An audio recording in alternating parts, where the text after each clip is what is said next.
ಇಲ್ಲಿ 2,32,000 ರೂಪಾಯಿ ದುಡ್ಡಿದೆ, ಅದನ್ನು ನೀವು ವಿಡ್ರಾ ಮಾಡ್ಕೊಳ್ಳಿ. ಇನ್ ಮಿಕ್ಕಿದ ದುಡ್ಡಿಗೆ ಡಿ ತಂದಿದ್ದಾರೆ, ತಮ್ಗೆ ಒಪ್ಪಿಗೆ ಇದ್ರೆ ಇವತ್ತು ಕೊಡ್ತಾರೆ, ಬೇಡದೆ ಹೋದ್ರೆ ಕೇಸ್ ನಡೀತಾ ಇರುತ್ತೆ. ಬಲವಂತ ಯಾವುದು ಇಲ್ಲ, ಗೊತ್ತಾಯ್ತಲ್ಲ? ತಾವು ಇನ್ನೆಷ್ಟು ಸತಿ ಅಲಿತೀರಪ್ಪ? ವಯಸ್ಸು ಮುಂದಕ್ಕೆ ಹೋಗುತ್ತೆ ಹೊರತು ಹಿಂದಿಂದಕ್ಕೆ ಬರೋದಿಲ್ಲ. ಹೌದು, ಬೇಕಾದ್ರೆ ತಗೊಳ್ಳಿ, ಇಲ್ಲ ಅಂದ್ರೆ ಬಿಟ್ಬಿಡಿ, ಬರೋ ದುಡ್ಡನ್ನು ಬೇಡ ಅಂದ್ರೆ. ಹೌದು, ಅದನ್ನ 1 ಲಕ್ಷ ರೂಪಾಯಿ ವಾಪಸ್ ತಗೋತಾರ ಅವರು. 8 ಲಕ್ಷ ರೂಪಾಯಿ ಇಲ್ಲೇ ಕೊಡ್ತಾರೆ, ಅದನ್ನ ವಾಪಸ್ ಅವರೇ ತಗೋತಾರೆ. ಬೇಡ ಅಂದ್ರೆ ನೀವು ಅದ್ 1 ಲಕ್ಷ ತಗೊಳ್ಳಿ, 7 ಲಕ್ಷ ಡಿ ತಗೊಳ್ಳಿ, ಕೈಗೆ ಬಂದಿದೆ. ಬೇಡ ಆಯ್ತು ಇವ್ರೆ, ಅದೇನಿದೆಯೋ ಅದನ್ನೆಲ್ಲ ಲೆಕ್ಕಾಚಾರ ಕೊಟ್ಬಿಟ್ಟವ್ರು. ಬೇಕಾದ್ರೆ ತಗೊಳ್ಳಿ, ಸಾಕಾರ ಬಿಟ್ಬೋಣ, ಇನ್ನೊಂದು 10 ವರ್ಷ ಅಪೀಲ್ ಪೆಂಡಿಂಗ್ ಇರ್ಲಿ, ನಮ್ಗೇನ ಬೇಕಾಗಿದೆ. ಆಯ್ತು ರೆಡ್ಡಿ ಅವ್ರೆ, ಒಂದ್ ನಿಮಿಷ ನೋಡಿ, ನೀವೇ ಅವ್ರ ಕಡೆ ಇದ್ದಿದ್ರೆ ಅವ್ರು ಹೇಳೋದನ್ನೆಲ್ಲ ಜನ ಅಂತ ಅನ್ಕೋತಿರೋ ಇಲ್ವೋ? ಹಾಗಾಗಿ ಅವ್ರಿಗೆ ಕನ್ಫ್ಯೂಷನ್ ಇದೆ. ವಯಸ್ಸಿನಲ್ಲಿ ಹಿರಿಯರಿದ್ದಾರೆ, ಅವ್ರಿಗೊಂದು ಮಾತು ಹೇಳೋಣ. ಅವ್ರು ಒಪ್ಪಿದ್ರೆ ಸಂತೋಷ, ಒಪ್ಲಿಲ್ಲ ಅಂತಂದ್ರೆ ಇನ್ನೊಬ್ಬರ ಮುಂದೆ ಅಪೀಲ್ ತೀರ್ಮಾನ ಆಗತ್ತೆ ಮೆರಿಟ್ಸ್ ಮೇಲೆ. ಆಗ್ಲಿ ಬಿಡಿ, ಇದೇನಾದ್ರು ನಮ್ಗೇನಾದ್ರು ತೊಂದರೆ ಇದೆಯಾ ಇದರಿಂದ? ಪೆಂಡೆನ್ಸ್ ಇರೋದ್ರಿಂದ ಇಲ್ಲ. ಬೇಗ ಮುಗಿದ್ರೆ ಅವ್ರ ಜೀವಿತ ಕಾಲದಲ್ಲಿ ಅವ್ರ ಹಣ ನೋಡ್ತಾರೆ, ಮಾಡ್ಲಿ ಅನ್ನೋ ಉದ್ದೇಶ. ಅವ್ರಿಗೆ ಹೇಳೋಣ. ಅಲ್ಲಿ ಸ್ನಬ್ ಮಾಡ್ಬಿಡೋದಕ್ಕಿಂತ ತಿಳಿ ಹೇಳೋದು ಒಳ್ಳೇದು. ಸ್ನಬ್ ಮಾಡ್ಬಿಟ್ರೆ ಏನನ್ಸುತ್ತೆ ಕಕ್ಷಿಗಾರಗಳಿಗೆ? ಅಯ್ಯೋ ನನ್ನ ನಾನು ತೊಂದರೆ ತಾಪತ್ರ ಇತ್ತು, ಅದನ್ನ ಹೇಳ್ಕೊಳ್ಳಕ್ ಕೋರ್ಟ್ನವ್ರು ಬಿಡ್ಲಿಲ್ಲ ಅಂತ ಆಗುತ್ತೆ. ವಕೀಲರನ್ನ ಹೋಗಿ ಅಲ್ಲಿ ಬೈತಾರೆ. ಯಾಕೆ ಬೇಕಪ್ಪ ಯಜಮಾನ್ರೆ? 8 ಲಕ್ಷ ರೂಪಾಯಿ ಅವತ್ತಿನ ದಿವಸ ಹೇಳಿದ್ದು ಕೂಡ ಈಗಾಗ್ಲೇ ಇರ್ತಕ್ಕಂಥ ಅಮೌಂಟ್ ಎಲ್ಲ ಸೇರಿ, ಅದು ತಮ್ಗೆ ಒಪ್ಪಿಗೆ ಇದ್ರೆ ತೆಗೆದುಕೋಬಹುದು. ಒಪ್ಪಿಗೆ ಇಲ್ವಾ ಅಷ್ಟೇಪ್ಪ, ಅದೆಲ್ಲ ಸೇರೇನೇನೆ. ಅದ್ ಬಿಟ್ಟು ಅಂತ ಅಂತಿಲ್ಲ, ಅದನ್ನೆಲ್ಲ ಸೇರಿಸಿ ಅಲ್ಲಿ 1 ಲಕ್ಷ ರೂಪಾಯಿ ಎಕ್ಸಿಕ್ಯೂಷನ್ ಕೋರ್ಟ್ ನಲ್ಲಿ ಕಡೆಗೆ ಡೆಪಾಸಿಟ್ ಇದೆ, ಅದನ್ನ ತಾವು ಕೊಟ್ಬಿಟ್ಟಿದ್ರೆ ಅದನ್ನ ಆಯ್ತು, ಅದನ್ನ ಮೈನಸ್ ಮಾಡ್ಕೊಳ್ಳಿ. ಇಲ್ಲಿ 2,32,000 ರೂಪಾಯಿ ದುಡ್ಡಿದೆ, ಅದನ್ನು ನೀವು ವಿಡ್ರಾ ಮಾಡ್ಕೊಳ್ಳಿ. ಇನ್ ಮಿಕ್ಕಿದ ದುಡ್ಡಿಗೆ ಡಿ ತಂದಿದ್ದಾರೆ, ತಮ್ಗೆ ಒಪ್ಪಿಗೆ ಇದ್ರೆ ಇವತ್ತು ಕೊಡ್ತಾರೆ, ಬೇಡದೆ ಹೋದ್ರೆ ಕೇಸ್ ನಡೀತಾ ಇರುತ್ತೆ. ಯಾವತ್ ನಡೆಯುತ್ತೆ, ಮುಗಿಸ್ಕೊಂಡ್ಬಿಡೋಣ ಅಷ್ಟೇನೆ. ನೋಡಿ, ಅವ್ರ ಹತ್ರ ಮಾಡಿದಾರೆ, ಎಲ್ಲ ಬರೆದು ಹಾಕಿದ್ದಾರೆ, ಅದನ್ನ ಬರೆದು ತಾವು ಒಂದ್ಸತಿ ಓದ್ಕೊಂಡು ಸಹಿ ಹಾಕಿ. ಬಲವಂತ ಯಾವುದು ಇಲ್ಲ, ಗೊತ್ತಾಯ್ತಲ್ಲ?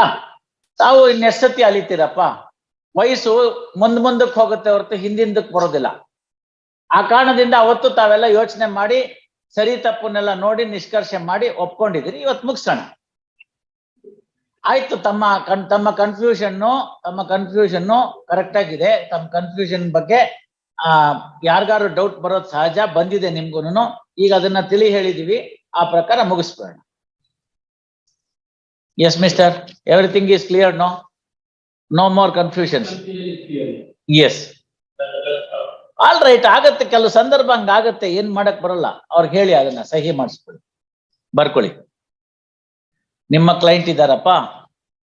Council for appellant present, counsel for respondent present, respondent present. First, a compromise petition is filed under Order 23 Rule 3 CPC.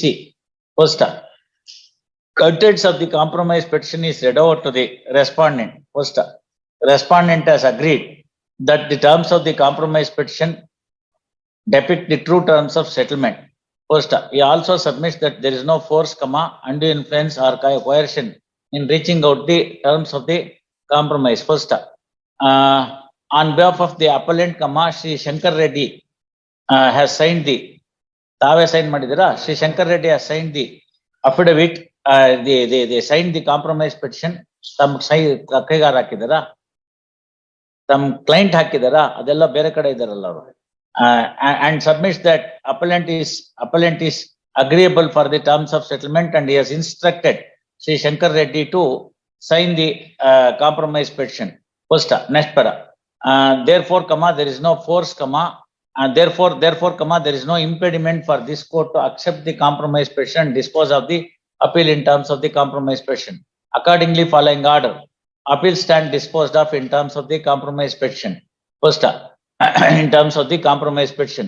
First, office is directed to pass a modified decree in terms of the compromise petition, appending the copy of the compromise petition as part of the decree. First, next para, in pursuance of the compromise petition, DD, the demand draft in a sum of rupees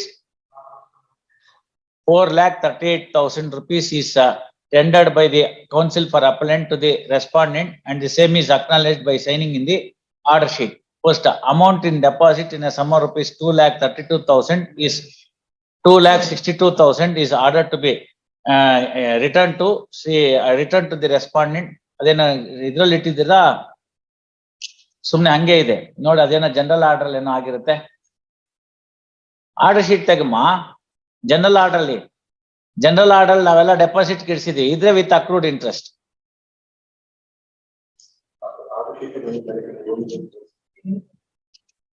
Amount is ordered to be withdrawn by the respondent under due identification. Yes. Okay. Refund of court fees, permissible refund of court fees allowed.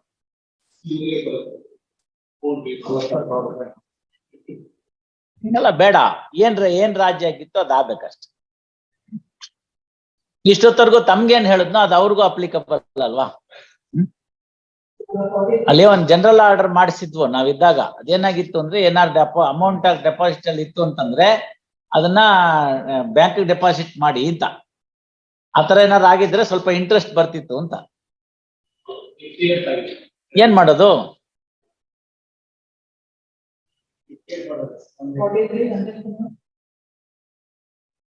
ಆಗ್ಬಿಡಿ, ಅದನ್ನ ಯಾರು ಬೇಡ ಅಂದ್ರಮ್ಮ. ಅಲ್ಲ ಆಗ್ಬಿಡಿ, ಇಷ್ಟಂಕ ಯಾಕಿದಿರಿ? ಸಹಕಾರ ಕೊಡಲ್ಲ ಅಂದ್ರೆ ಕೊಡೋದಿಲ್ಲ. 12 ವರ್ಷ 13 ವರ್ಷ ಒಂದ್ ಕೋರ್ಟ್ ಅಲ್ಲಿ ಕೇಸ್ ಪೆಂಡಿಂಗ್ ಇತ್ತು ಅಂತಂದ್ರೆ ಯಾಕೆ ಸಹಕಾರ ಕೊಡ್ತಾರೆ ಜನ?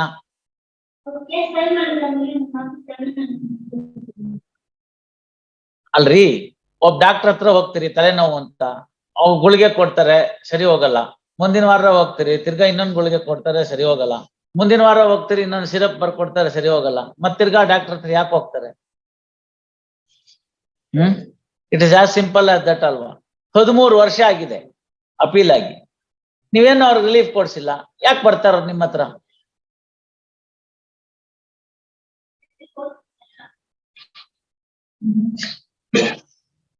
ಏನಾಗತ್ತ ಅದಾದ್ಮೇಲೆ?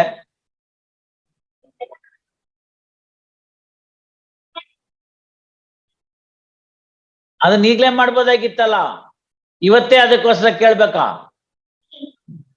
ಯಾವತ್ ಬರ್ದಿದ್ದೀರಿ ತಾವ್ ಲೆಟರ್ನ? ಎಲ್ಲಿದೆ ಆ ಲೆಟ್ರು?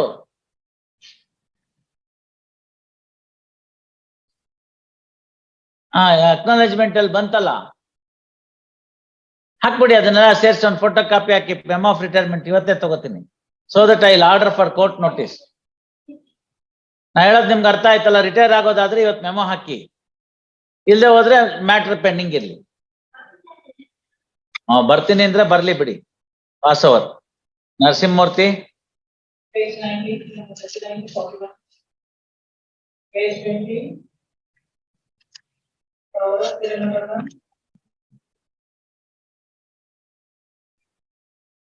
ಹ್ಮ್